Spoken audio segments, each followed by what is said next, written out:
Hi everybody, it's Samantha Burford with Richmond Tourism Talk. Today it's time for another episode of Uniquely Richmond. Guess where we're going to today?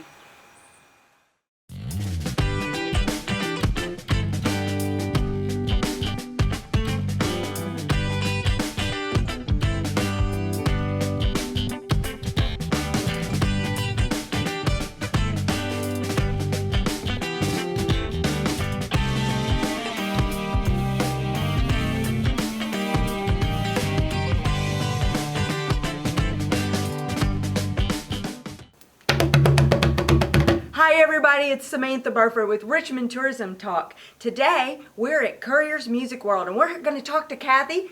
Kathy, welcome. Thank you. It's good to be here. We are so excited to keep doing these segments on not only Richmond, but some of our businesses that are unique to Richmond. Tell us about what you guys have here and how long you've been in business. Well, we've been here 53 years, but first I'd like to say that we've been humbled and very appreciative from the loyalty that our customers have given us through these very difficult 6 months that we've had. Our business is thriving because we offer lots of service and a wide range of products, everything you want to play in a musical instrument we have here. And I guess 53 years of loyalty and taking care of customers really goes a long way during hard times. We teach here, we teach lessons, we have 6 instructors, and believe it or not, one of them has pretty much continually taught 6-8 feet apart during the whole COVID situation. He was gone for a few weeks during the lockdown until we figured out how to handle all this. But teaching, repairing all the instruments, we service everything we sell. We set up everything we sell so it plays perfectly for your student or your child or your friend or whatever. And we're lucky to be in such a vibrant town with a university. And I mean, what else could you ask for? We're still here and we're doing great. So have you guys had to close it all during the pandemic? Have you had some hardships? Oh, I didn't sleep for 3 weeks. Yeah. End of March. And of course we had to close during the governor's lockdown. But my coworker and I were in here for 3 or 4 weeks doing nothing with the door locked but repairing instruments. Because I'm always about 6 months behind on some instruments, repairing them. So we were just kind of getting caught up. And then after about 3 or 4 weeks, people just kept calling and kept knocking on the door, and we'd meet them at the door and ask what they'd want for, and they say, I want 10 sets of strings. I have to have guitar strings. And I say, yeah, 10 sets is, that'll take care of you for a year or so. So we were closed, kind of. We were open for people who wanted to call and wait outside and let us take them something. But it was a kind of an interesting time for us to get a little caught up. So the national media is talking about how local businesses are thriving right now. Do you feel that impact? I do. It's pretty nutty. And here's what's really neat about it. Our business is good. Our business is always good. And I was so afraid we were going to shut the doors, Yeah. We just didn't know what to expect. Our business is good. And not only is our business good, our customers are patient and appreciative because we're still here. And we let them come in and we ask them to please wash their hands when they walk in the door because musical instruments don't like alcohol-based sanitizers. And they're great. They're patient. We don't have as many loiterers, just kind of hanger-outers, which is kind of nice. We get more work done that way. But yeah, the customers are just, everybody says, everyone's so stressed out. And yes, lots of us are. But when they find out we're open and they can get their music, or the parents come in and go, my kid's home 24/7. I don't know what to do with them. Please help me with a musical instrument. And that's what we're doing. Lots of people are starting to play instruments right now. Of course, most people in Kentucky play instruments, it seems like. Most people think everybody in the world plays instruments, from Kentucky. And more people are going to be playing instruments because it's just good for you. People are at home. It's a de-stressor, though. It makes you smarter, and it's such a de-stressor. Right now, my biggest grief is that my ukulele club isn't meeting every week in here because we're all older in that group. And we're going to talk about January starting back just because things are pretty crazy right now. But, that was every Tuesday night for 3 hours we came in here and drank a little bit of bourbon and played ukulele. And we had so much fun. And it was a great group. You don't think you're going to make best friends when you're 60 years old. But it's amazing. Well, you find things in common, and that's so important. They want to play music. You touched on this a little bit about the stressed out part of COVID-19.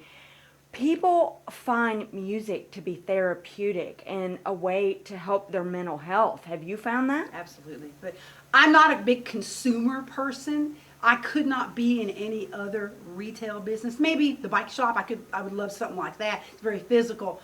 But like I shop at the Goodwill. I like used stuff. I like the music store because it is making a difference in people's lives. Yeah. And I have how many generations of people 53 years later that come back and they're successful band directors, they're successful performers.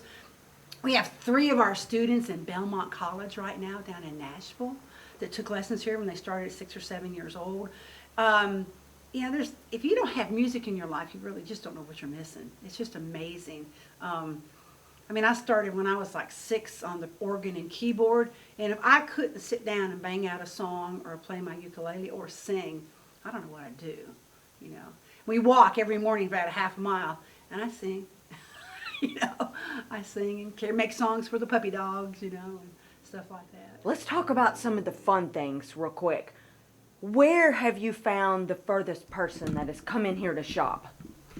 Well, you know, that's a great question, and I can answer that very easily because last October, November, we have a customer that came here from, he was in town visiting other people from New Zealand, and I have a good friend in New Zealand. But he came in here 2 or 3 weeks in a row to hang out with us during our ukulele jam, and he was a singer-songwriter and taught us some of his songs. He said, shut your books. You're going to play with me. You're going to learn some of my songs. And he's hopefully going to come back to this area and wants to live here. But then COVID hit and things got stupid. But and I've had friends and people come from California. Bernadette, who is a big YouTube phenomenon for ukuleles. She was here visiting friends at Berea College and came and hung out and taught a ukulele jam with us one night. We have customers from the surrounding 5 states, to be real honest with you, because there's not enough repair people also.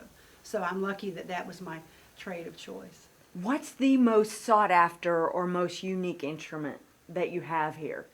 Well, the ukulele craze has been going on for about 10 years, but I sell more guitars than anything probably right now. I mean, I'm selling 4, 5, 6 guitars a day. I mean, guitars are king. They really are. And guitar is not a hard instrument. Of course, ukulele is not either, but you know, a lot of people think ukulele is not a real instrument, and it is. You can make some beautiful music with ukulele, but and we recommend little guys, 4, 5, and 6 can start on a ukulele. 7, 8, or 9 on a guitar because of the pressure it takes to push the strings down and the size. But yeah, I sell more guitars than anything. I really do. I don't have too many strange instruments. They're pretty normal instruments.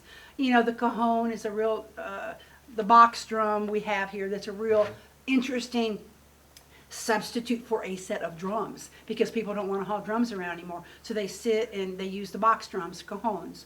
But I don't have too many strange instruments. But lots of unique looking instruments, you know, as far as colors and shapes and sizes, and watermelon ukuleles.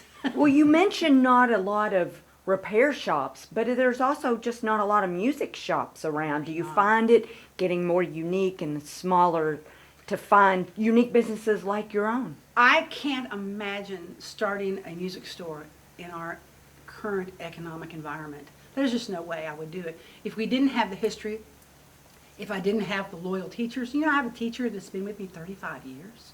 He's phenomenal. He plays everything. And we have such a family-friendly music store. He loves coming here 2 days a week. He teaches at his home in Lexington the other days. So, you know, it's history behind us. It's the fact that we're in a very unique town with a really nice university. And even Lexington's different. I'm small. I'm real small, so it's easy to keep going. A lot of your stores in Lexington have closed down by appointment only because they have 10 or 15 employees. And you can't have that many employees coming to work and being so close contact. Or a Guitar Center. They're all closed down. I'm not sure if they've reopened. I'm not sure yet. But it's harder when you're bigger. So. Thank you for joining us today, and we appreciate your success, and we love Unique Richmond. Thank you. We do too. Thanks for coming.